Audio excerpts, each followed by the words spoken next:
Okay then okay तो देखो यहाँ स्टूडेंट लोग देखो यहाँ पे तो ये जो क्वेश्चंस है ओके तो आज today we are going to do this questions देखो यहाँ पे ओके तो ये क्वेश्चंस है कंसीडर ए सिंपल पेंडुलम तो यहाँ पे सिंपल पेंडुलम का हम लोग क्या फाइंड करना है टाइम पीरियड का फॉर्मूला क्या है तो सिंपल पेंडुलम का टाइम पीरियड का फॉर्मूला हम लोग फाइंड करना है with the help of dimensional analysis okay and dimensional analysis is we have seen dimension जो रिलेटेड है क्या से मास से होता है टाइम से होता है लेंथ से होता है ना टेम्परेचर हो गया उसके बाद में टेम्परेचर ओके तो ये जो सारा ओके तो यहाँ पे सिंपल पेंडुलम का we are going to derive okay formula time period का तो टाइम पीरियड का देखो यहाँ पे टाइम पीरियड का जो फॉर्मूला हम लोग डिराइव करने जा रहे हैं यहाँ पे that the period of oscillations of a simple pendulum okay तो डिपेंड्स करेगा क्या क्या में लेंथ में डिपेंड करेगा मास में डिपेंड करेगा and acceleration due to gravity में डिपेंड करेगा यहाँ पे तो क्वेश्चन को फिर से एक बार देखो यहाँ पे तो ये क्वेश्चंस में बोल रहा है यहाँ पे we have to obtain the time period formula of a simple pendulum अभी जो क्लास 11 में जो 9 है जो आया जो क्लास 9 में अगर आप लोगों ने ऑस्किलेशंस नहीं पढ़ा तो आप लोगों को थोड़ा सा प्रॉब्लम जो होगा इसमें ओके तो ये question is related to the oscillations of class 9 चलो अभी जो क्लास 11 में जो बच्चा लोग नया नया जो आया ओके तो उनके लिए सिंपल पेंडुलम जो क्लास 9 में अगर नहीं पढ़ा तो मैं थोड़ा सा हाईलाइट दे देता हूं यहाँ पे थोड़ा सा हाईलाइट ओके तो क्वेश्चन में तो शायद प्रॉब्लम नहीं जो होना चाहिए आप लोगों के तो यहाँ पे हम लोगों को फाइंड आउट करना है the time period of a simple pendulum और यहाँ पे कंडीशन जो दिया यहाँ पे time period of a simple pendulum depends upon mass length and क्या होगा एक्सेलरेशन ड्यू टू ग्रेविटी ये तीन फैक्टर में डिपेंड्स होगा तो ये तीन फैक्टर में डिपेंड है and we have to find the formula for this simple चलो time period of a simple pendulum का फॉर्मूला हम लोग को मिलना है ओके चलो अब यहाँ पे देखो जिसको मालूम नहीं है सिंपल पेंडुलम क्या है तो पेंडुलम देखो कोई भी चीज जो ना देखो ये जो है रूफ चलो मान लो रूफ है ये वाला छत भी बोल सकते हैं ना यहाँ पे तो यहाँ से एक रस्सी तो रस्सी नहीं बोलना यहाँ पे हम लोग स्ट्रिंग बोलेगा यहाँ पे क्या बोलेगा इसको स्ट्रिंग से कोई एक ऑब्जेक्ट को यहाँ पे हैंग किया गया यहाँ पे ऑब्जेक्ट को क्या किया यहाँ पे हैंग किया गया यहाँ पे ओके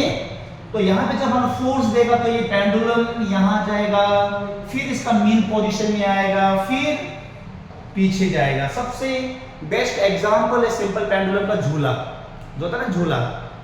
झूला शायद आप लोगों ने खेला भी होगा तो झूला सबसे बेस्ट एग्जांपल है और जो घड़ी में भी जो होता है ना जो घड़ी में भी देखा होगा कोई कोई घर में तो पीछे में एक पूंछ का तरह ना तो मतलब क्या वो होते रहता है वो टू एंड फ्रो होते रहता है वही ये पेंडुलम जैसे कि झूला हो गया कोई भी चीज को रस्सी में बांध के पत्थर यहाँ पे वो करके अगर हम लोगों ने मूव करा दिया तो ये क्या होगा आगे पीछे वही पेंडुलम से ओके और यही पेंडुलम का time period we have to find okay तो चलो सपोज दैट यहाँ पे इसका लेंथ हम लोग ने ले लिया तो लेंथ इसका ले लिया एल ले लिया चलो लेंथ ऑफ स्ट्रिंग एल ले लिया मास ऑफ ए ये जो मास है इसको बोलते हैं हम लोग बॉब बोलते हैं इसको इट इज कॉल्ड बॉब क्या बोलते हैं इसको bob and acceleration due to gravity क्या होगा नीचे यहाँ पे तो खींच रहा होगा ना यहाँ पे एक्सेलरेशन ड्यू टू ग्रेविटी क्या होगा यहाँ पे जी होगा ओके चलो अभी यहाँ पे now see faster we'll see the factor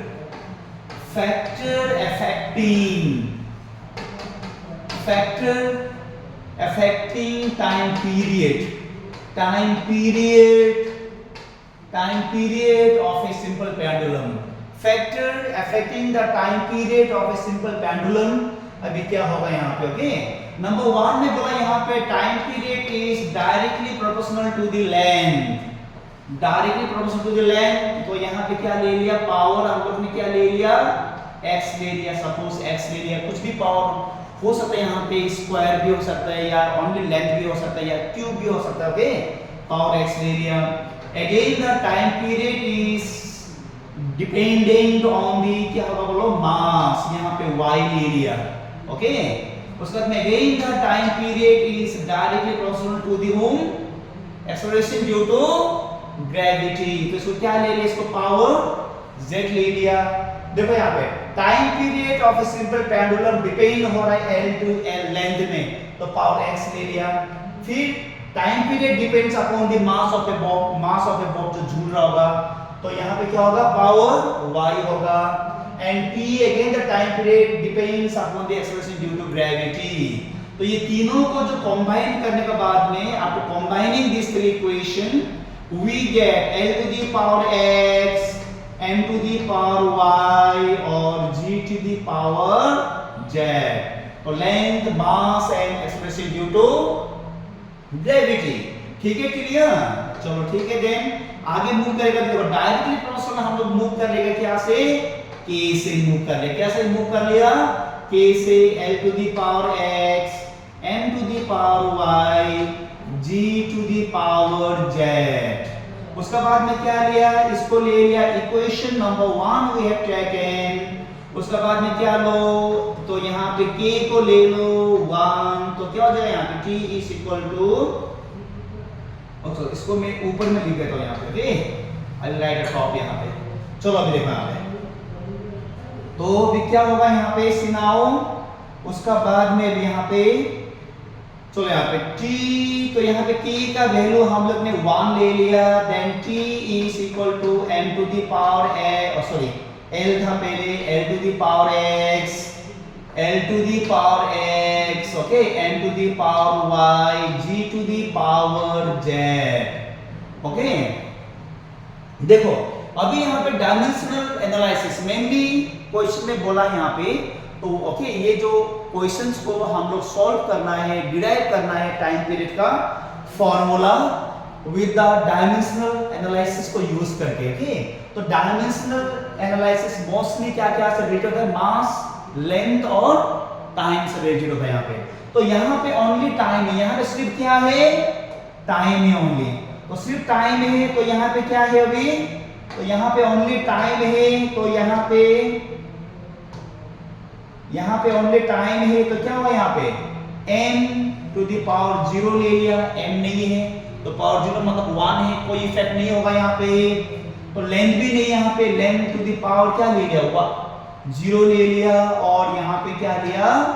t लिया यहाँ पे, okay. which is equal to length, length का डायमेंशनल फार्मूला क्या है, l, लेंथ का dimensional formula l to the power x, क्या ये होगा मास, तो मास का क्या होगा, मास का m to the power y। उसका बाद में यहाँ पे है g, तो g क्या है, एक्सेलरेशन ड्यू टू ग्रेविटी, क्या है g,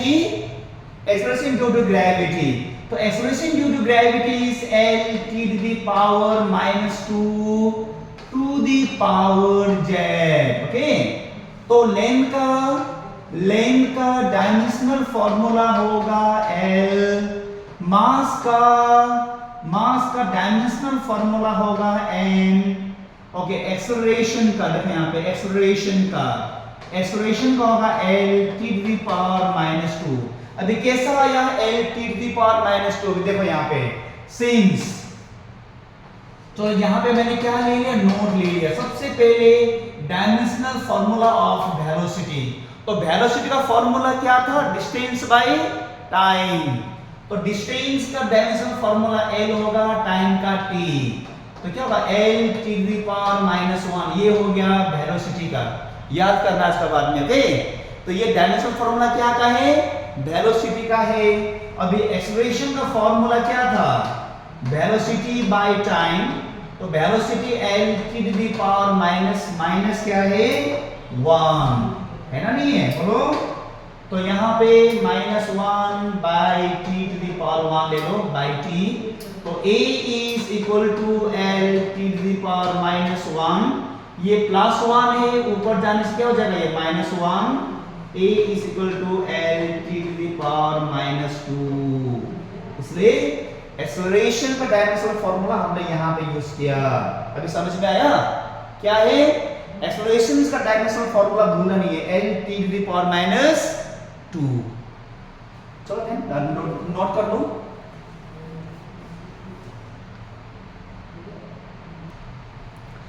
उसके बाद में आफ्टर दिस अभी क्या करना है हम लोग को, सी नाउ। तो now we have to find the, अभी हम ट्राई करेगा फाइंड करने के लिए यहाँ पे x y and z। Okay, तो x y and z को फाइंड करने के लिए what we have to do. Okay, तो क्या होगा यहाँ पे देखो डायमेंशनल, देखो यहाँ पे ओके देखते रहो यहाँ पे, तो n to the power 0 l to the power 0 t है यहाँ पे। तो क्यों है यहाँ पे, क्योंकि टाइम पीरियड में ओनली t है यहाँ पे, ना मास है ना लेंथ है। तो जो नहीं है तो हम लोग अगर लाना चाहा तो क्या करना पड़ेगा, पावर 0 देना पड़ेगा हम लोग को। तो पावर 0 कोई भी टर्म्स का पावर 0 में क्या हो जाएगा 1, कुछ इफेक्ट नहीं होगा उससे। ओके, तो चलो ये ले लिया। अब यहाँ पे क्या होगा, ये l to the power x। Okay, तो यहाँ पे क्या जो है ये n to the power y हो गया ये वाला। उसका बाद में देखो यहाँ पे l, सपोज यहाँ पे 1 है तो 1 into z क्या हो जाएगा, ये z हो गया। अभी t में देखो t to the power -2 into z -2z। अभी क्या करो, l m n को साथ लेके आओ, m to the power 0 l to the power 0 t to the power 1 t power मतलब सो नहीं करने से हो जाएगा यहाँ पे। ओके, तो क्या होगा यहाँ पे m to the power y ले लिया, l टू द पावर देखो दोनों मल्टीप्लाई है, दोनों क्या है यहाँ पे मल्टीप्लाई है। तो क्या करना पड़ेगा, पावर को x करो, यहाँ पे पावर को प्लस करो x plus z and time -2z। ठीक है, उसका बाद में डायमेंशन को कंपेयर करो, यहाँ पे भी कंपेयरिंग। ओके, कंपेयर करो भी डायमेंशन को, क्या करना है हम लोग को, डायमेंशन को कंपेयर करना है। तो कंपेयर करने के बाद में क्या मिलेगा, m to the power 0 m to the power y। अगर ओके अगर बेस सेम है तो पावर क्या हो जाएगा, पावर विल बी सेम। अगर बेस सेम है तो पावर सेम होगा, हमेशा याद करना। उसके बाद में l को देखो यहाँ पे l to the power 0 equal to l to the power x plus क्या है z, x प्लस क्या है z। तो देखो बेस दोनों सेम है तो क्या होगा, x plus z equal to क्या हो जाएगा यहाँ पे 0। तो z को फाइंड कर लेगा, चलो यहाँ से। तो देखो यहाँ पे t to the power 1, power नहीं है तो power 1, suppose that you have to think यहाँ पे पावर 1 है, सोचना है ऐसा। ओके, तो t to the power -2z, दोनों का बेस सेम है तो पावर क्या हो जाएगा, सेम हो जाएगा, -2z इक्वल टू 1। ओके, तो z इज इक्वल टू -1/2। अभी क्या करो, z का ओके z को बाहर भेजो, x is equal to -z equal to -z क्या है 1/2, तो माइनस माइनस प्लस क्या हो जाएगा ये हाफ। ठीक है, चलिए यहाँ पे तो वी हैव गॉट x का वैल्यू क्या मिला, x का वैल्यू प्लस हाफ मिला, x का वैल्यू क्या मिला प्लस हाफ मिला, y का वैल्यू क्या मिला 0 मिला, एंड z का वैल्यू क्या मिला -हाफ मिला। ओके, तो उसका बाद में next what we have to do, अभी इसका वैल्यू को हम लोग पुट करना है इक्वेशंस नंबर 1 में। तो कहां पे पुट करना है, देखते रहो यहाँ पे इक्वेशंस नंबर कहां पे 1 में। तो यहाँ पे लिखो इक्वेशंस 1 बिकम, क्या बनेगा यहाँ पे इक्वेशंस 1। तो क्या है यहाँ पे t is equal to k है यहाँ पे l to the power x, l to the power x is equal to how much half, x कितना है हाफ है, into m to the power y is equal to how much, y कितना है 0 power 0, and g to the power क्या है z, and z is equal to how much -1/2, -1/2। Okay, तो ठीक है यहाँ तक। ओके, उसके बाद में क्या करना है यहाँ पे, इसको सिंपलीफाई करना है इसको। उसके बाद में क्या करना है यहाँ पे t is equal to k constant l to the power half. कोई भी नंबर हो या कोई भी चीज में कोई भी नंबर हो, लेटर हो, पावर 0 होने से क्या होगा, व्हाट विल हैपन, रिजल्ट क्या मिलेगा हम लोगों को 1 मिलेगा। तो no need to write, this will become 1। तो ये जो बनेगा, ये जो बन जाएगा क्या बन जाएगा, ये जो 1 बन जाएगा, ये जो क्या बन जाएगा, 1 बन जाएगा, तो नो नीड टू राइट, तो 1 बन गया तो लिखना जरूरी नहीं है अभी यहाँ पे, ओके 1 बन गया ये वाला, तो this is m to the power 0 means 1, no need to write, okay into यहाँ पे g टू द पावर क्या है, माइनस हाफ है, माइनस हाफ है ना, नहीं है, तो जब ये नीचे आएगा तो क्या जो जगह ये प्लस हाफ हो गया, तो t is equal to k, देखो यहां भी पावर हाफ है, यहां भी पावर हाफ है, तो l by g to the power क्या कर दिया इसको, हाफ कर दिया, क्या कर दिया इसको, हाफ कर दिया, then t is equal to k, power half का मतलब है रूट ओवर, पावर हाफ का मतलब क्या है, root over, okay, and constant your k is equal to 2 pi, तो constant k is equal to how much it is, 2 pi, तो constant कितना है, 2 pi है, constant is equal to 2 pi, तो टाइम पीरियड जो हम लोग को बनेगा 2 pi root over l by g, which is your final answer मिल गया, याद करो आज का बाद में, time period of a simple pendulum, length l is the length of a string, g क्या है, एक्सेलरेशन ड्यू टू ग्रेविटी, समझ में आया, ठीक है, ओके चलो।